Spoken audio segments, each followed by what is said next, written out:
Welcome to the Jamal Thomas Morning Show. I hope you guys are doing all right this morning. Okay, this looks a little weird. It's cut. That's all it is. It's nothing weird.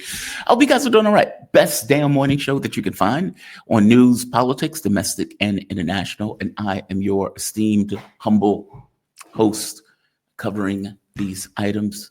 I hope you guys, wherever you are safe, sound, under the sound of this voice. You guys could be anywhere, and you just so happen to find yourself here.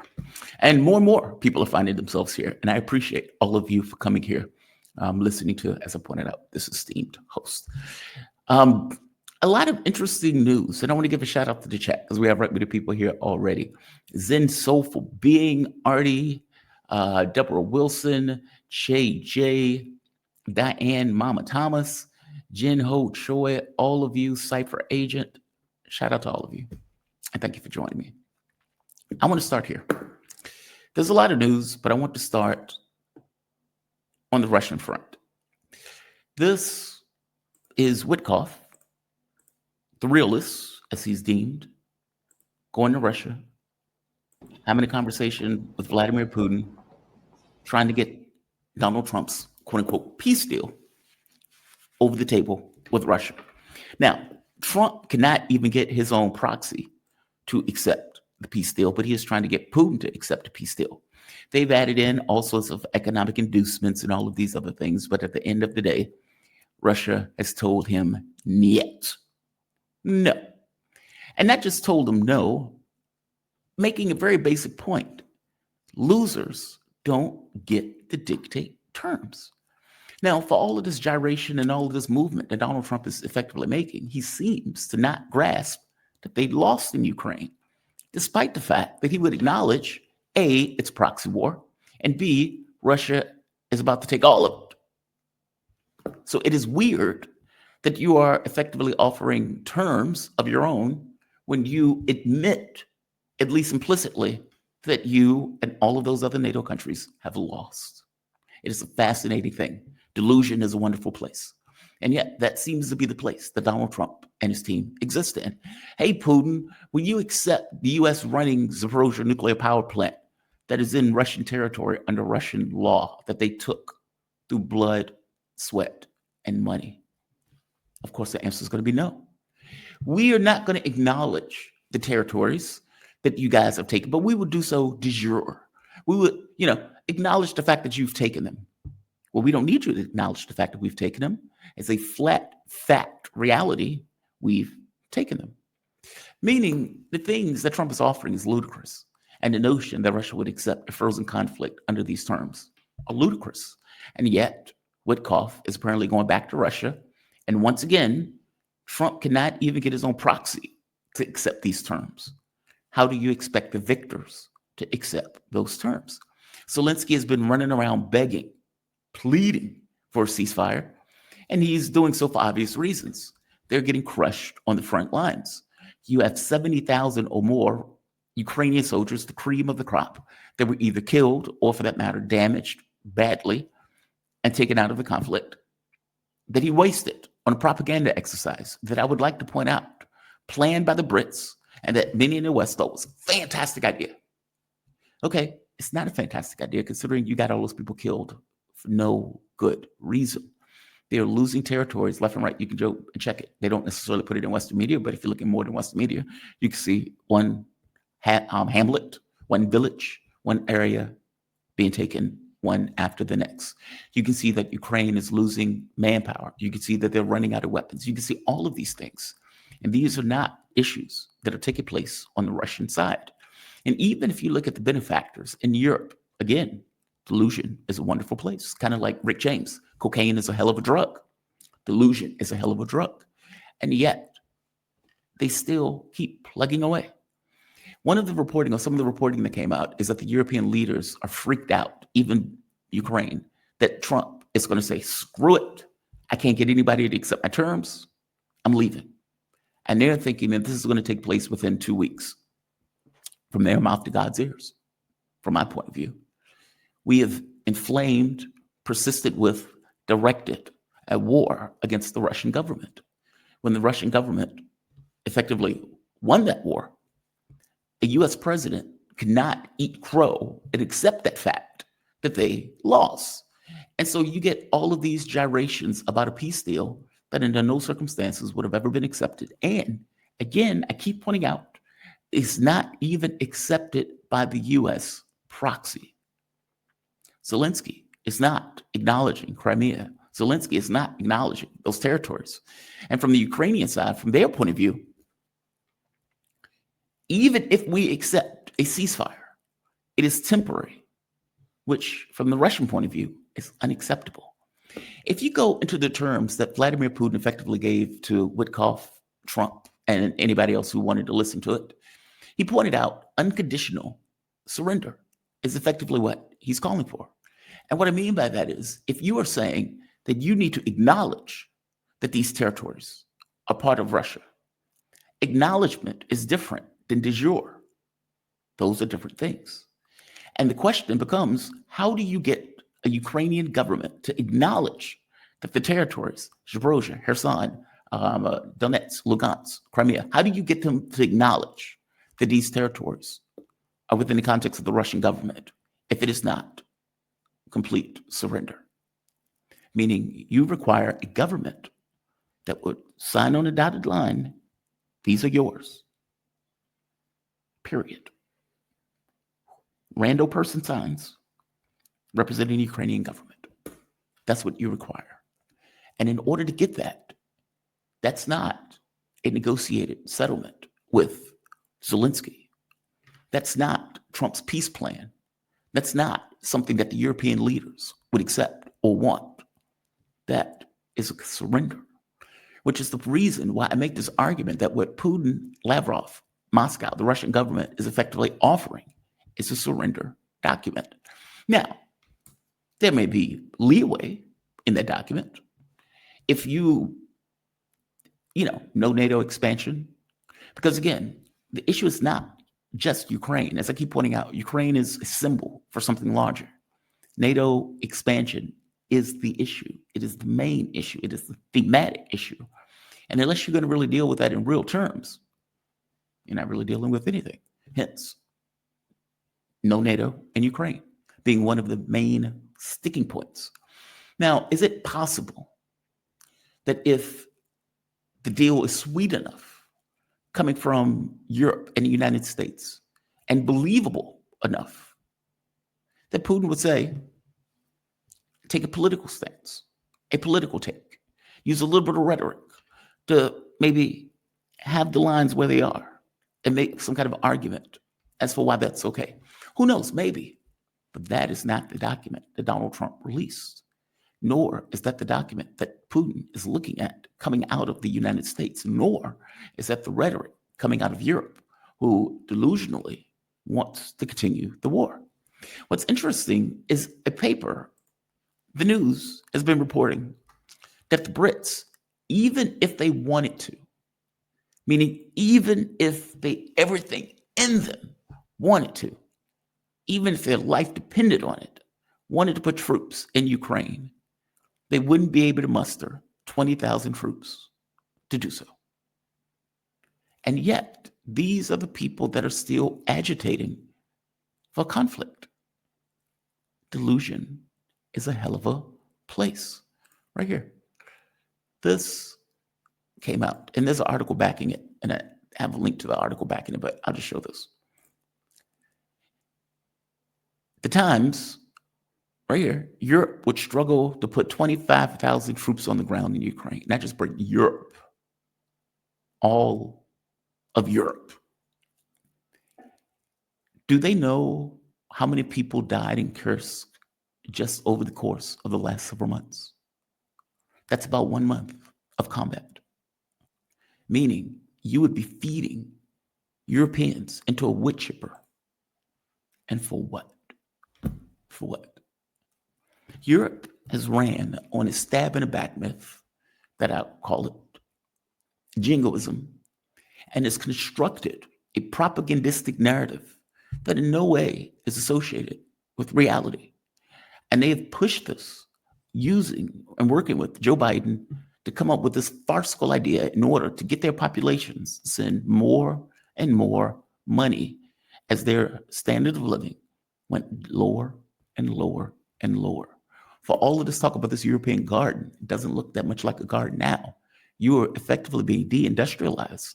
And many of those companies are coming to America because it can't afford the energy in Europe. Because what Europe didn't fully realize is that that garden fully depended upon cheap energy that it was getting from Russia. And the moment that the United States conned you to cut you off from that, that garden was no more a garden. It was a jungle. It is very weird to me that the European populations are okay with this. And I suspect part of the reason that there's a trend to the right is because many of the right-wing parties are effectively asking, why are we doing this? They may be loony in many respects, but that looniness is different than, why are we doing this? Why are we giving up cheap energy? Why are we allowing ourselves to be deindustrialized? Why are we allowing ourselves to send Europeans off to get themselves killed in a war that really shouldn't have started in the first place? Why are we doing this? Now, Trump, who doesn't, I don't believe for a moment that Donald Trump fully gets the Russian position on this, that from their take, it is existential.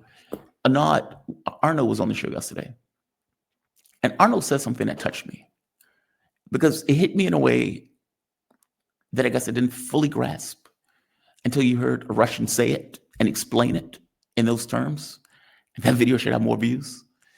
He pointed out that they are trampling upon something sacred. And what he means by that is the great patriotic war that they're about to celebrate in Moscow on Victory Day. What is it, May 5th? Where, is it May 5th or May 9th? I forget which day. Either way, they're about to celebrate it. Many world leaders are going to that. The world, the US, France, the UK, China, all of these forces came together in order to beat back the devil himself. Nazis, ran by a genocidal madman, Hitler, who wanted to depopulate Moscow, who wanted to take over and did take over all of Europe. If it wasn't for the Soviet Union, all of those people who are talking now in Europe would be speaking German. I would argue, including the Brits. If instead of him turning to the Soviet Union, he would have turned to the UK and put all of his force into taking the UK, he would have done it. I don't care about Winston Churchill screaming about we'll be fighting with shovels. You would have lost with those shovels, just like everybody else in Europe lost with the weapons that they had at their disposal.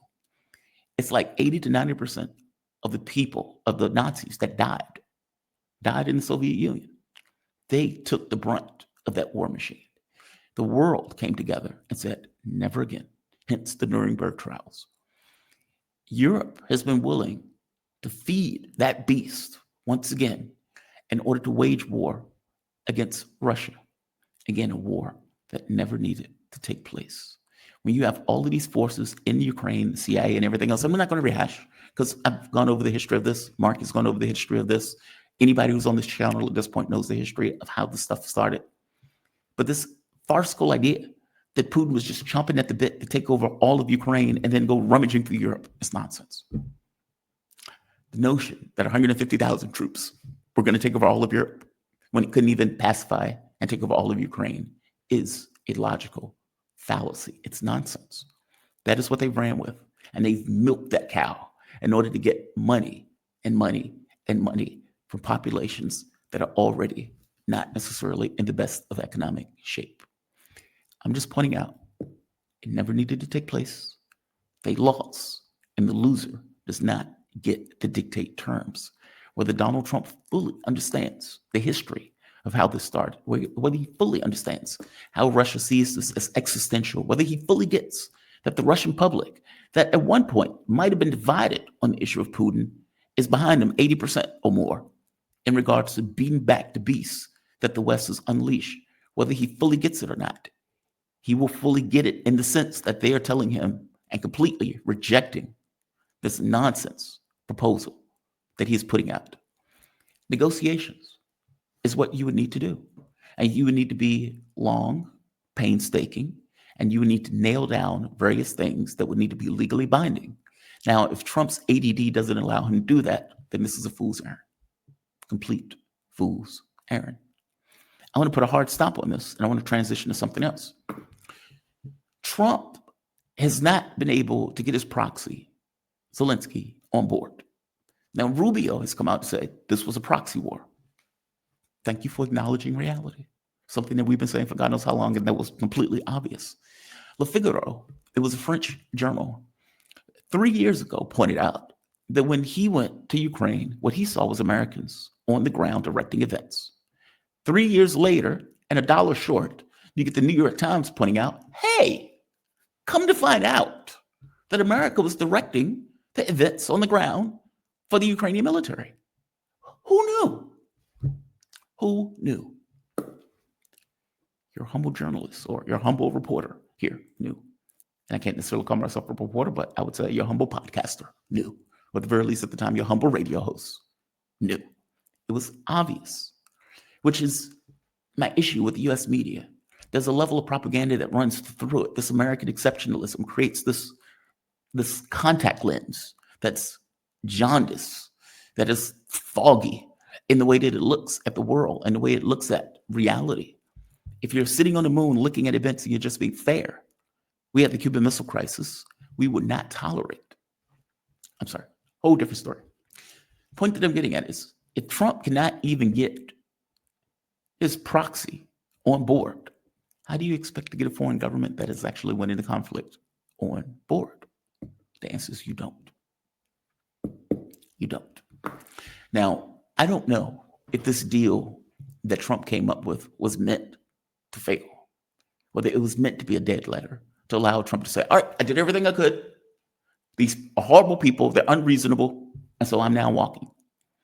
But the fact that Trump is acknowledging Ukraine will collapse, the military will fall at some point, Putin will take the country, is a hell of an acknowledgement and a hell of an admission that you've lost the war, especially if you're saying it's a proxy.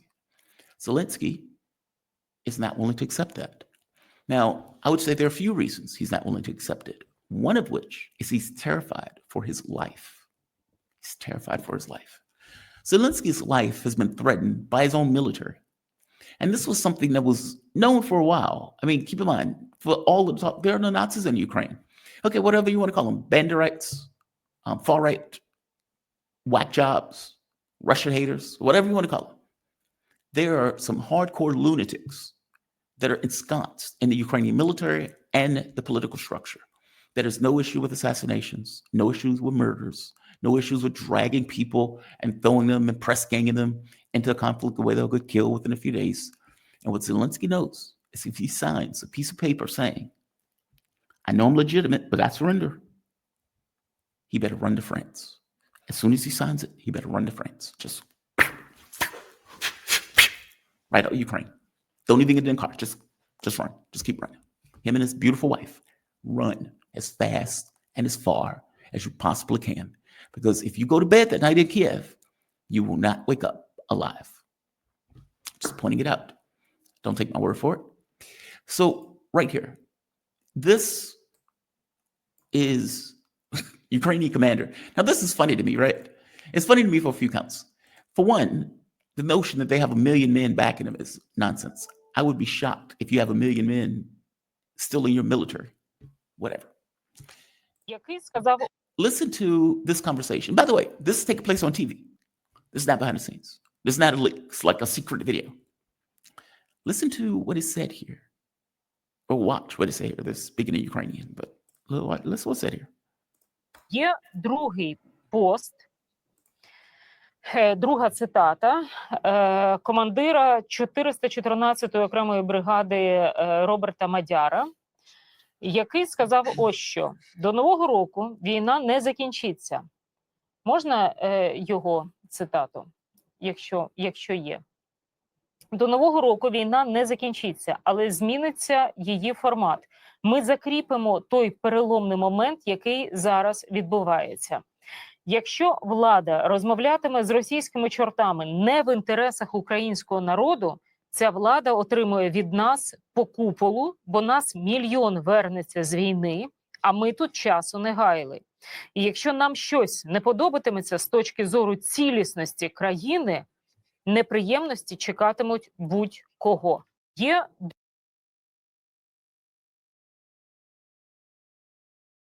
Zelensky decides to work with the Russian freaks. The commander, who gave his name, by the way, he wasn't hiding the ball. He gave his name. Let me find the name. Right here. 414th Separate Brigade, Robert Madar, whatever that is. We will come back and raise hell. We will come back and raise hell. We will march on Kiev for all intents and purposes. Now, this is effectively what Zelensky is up against. If you remember when Boris Johnson made the point about the Minsk agreement saying Zelensky couldn't sign that deal, why couldn't he sign that deal? Because he knew his life was in prize if he did. They still think they're going to have a turning point, that they're going to somehow consolidate, turn it around, and beat back the Russian bear. That is what they think. I will point out, delusion is a hell of a place. Oh, it's a hell of a place. Oh, it's a beautiful place. Everything is beautiful in delusions. In their mind, we're going to consolidate. We're going to beat back the Russian bear. And if Zelensky signs a deal, that will be his ass. We will march. We will come back 1 million men strong. That's what he's up against. Don't just take my word for it on that. There's more on this front. So right here, here's another one. This one, I forget, I don't know the publication. Again, they're not hiding the ball, they're putting their names up. Zelensky put forward ultimatum to Zelensky and gave him 10 days. When did this come out? This was 2019. Meaning Zelensky has been threatened the entire way through. You're threatening the new president of Ukraine, Zelensky. And if you remember, when Zelensky went to the battlefield and said, hey, I need you to pull your forces back, talking to one of the Azov teams or brigades. And the guy dressed them down. We don't have to listen to you. And say, here's a letter from all of these people about what they think about you. And Zelensky say, I'm not some asshole, I'm your president, et cetera, et cetera, et cetera. He knows. He knows. He knows that if he signs on the dotted line, if he accepts a ceasefire, if he accepts Crimea, if he accepts any of those territories, that is his ass. Which I would wager to you is part and parcel to the reason that Trump can't get Zelensky on board. I would wager another reason is the moment that any agreement is signed, he's out of power. He's out of power. He loses his political standing. Like there are pressures on him that may not necessarily be the most visible in the world that allows him to live, or that the very least incentivizes him to live in that delusion. Because truth be told, regardless of what Zelensky does, there will come a point where the Ukrainian military breaks. Now, in order for denazification, you're talking about removing root and branch, all of these elements within the context of the Kiev government, Zelensky included, his team included, and I would imagine those military units that are part of these kind of Nazi brigades. Hence, demilitarization of Ukraine, one of the things that Russia has put forward in their surrender terms. It's complicated. You also have the Europeans who keeps filling Zelensky's head up with all of these ideas of the things that they can do and help him with, when, again, the reality of it is, as I pointed out here, don't take my word for it, take the Times' word for it. If they wanted to, could not put 25,000 people on the battlefield in Ukraine if they wanted to. Isn't that amazing? And yet, they keep plugging along. In one case, you have a U.S. president that can't acknowledge the fact that he failed, or at the very least, the U.S. failed. Can't eat crow, despite the fact that he keeps calling it Joe Biden's war. Fair enough. If it's Joe Biden's war, why don't you call it a day like Steve Bannon and walk the F away? Should have did that when we first got in. In another case, you have a president who's terrified for his life, that believes, and rightly so, that if he signs over any particular document or recognizes any of those territories, something, by the way, that whether you recognize them or not, the Russian military keeps going westward, inexorably westward. They keep moving. Every syllable out of my mouth is a dead Ukrainian or Ukrainian that is going to be mangled for life. And yet, these fools still play around with the lives of his own citizens. The majority of Ukraine has said they wanted to stop the war, even if it means territorial concessions. And yet, Zelensky keeps going. The Europeans, just like the Americans, in no way care about Ukrainian lives. You can hear it out of American politicians when they say, this is a great investment. We're putting in money. They're putting in their lives. What is the issue? Why are Americans freaked out about this? It's not us fighting. And I would wager to you that the Brits and the French think something very similar. It's not us doing the fighting. We are just putting the money in. Hell, we couldn't do the fighting if we wanted to because we couldn't even field 25,000 people on the battlefield. And if we did, they would be eaten over the course of a week. This is where we are. This is the context to what is taking place in regards to these negotiations and the other people who are fundamentally delusional in the way that they're looking at. Keep it going. Keep it going. There may be one other reason. How do you explain to your populations that you lost? How do you do that? How do you explain this notion that the burdens that they were able to take on, that they had to take on because of the leaders, that, by the way, are not popular? Think of the things that they had to do in Europe in order to maintain some level of control. They had to get rid of Carlin Gogetscu in Romania, where they had to literally cancel the elections. Look at all the hoops they jumped through to ensure that Le Pen's party didn't take it when Le Pen's party should have effectively taken it because they were the main party or the leading party. Look at what is taking place with Le Pen, where they effectively say, hey, we're hitting you with a charge. You don't have to go to jail, but you can't run in an election for the next 7 years. Okay, that's kind of weird, right? And think of the guy who came on TV saying, we have the same process for Germany if Germany's AfD takes power and wants to effectively pull Germany out of supporting this war. They have taken Herculean efforts, bastardizing their own, whatever they call democracy, more of a bureaucracy, in order to maintain this struggle, a struggle, by the way, that they've lost and continue to lose. It is wild. It is unfortunate. This notion of life apparently doesn't necessarily matter. I think I care more about Ukrainians than any of these whack jobs and the way that they talk about Ukraine, or for that matter, the way they keep the war going, despite the fact that it's clear as day that Ukraine is lost. And maybe what needs to happen is there's a sweet point where Russia gets to, and they say, okay, fair enough. Maybe it's that. I don't know what that sweet point is. Maybe you get to the thing where they say, let's let Russia take it all. Let's drain their resources. Let's build up our own militaries. And then we fight a war. Maybe it's that. Would the U.S. be against that? Who knows? Depends on who the president is, right? Trump is going to be gone in 3 or 4 years. If it takes Russia 2 years in order to take all of Ukraine, what does Europe look like in those 2 years?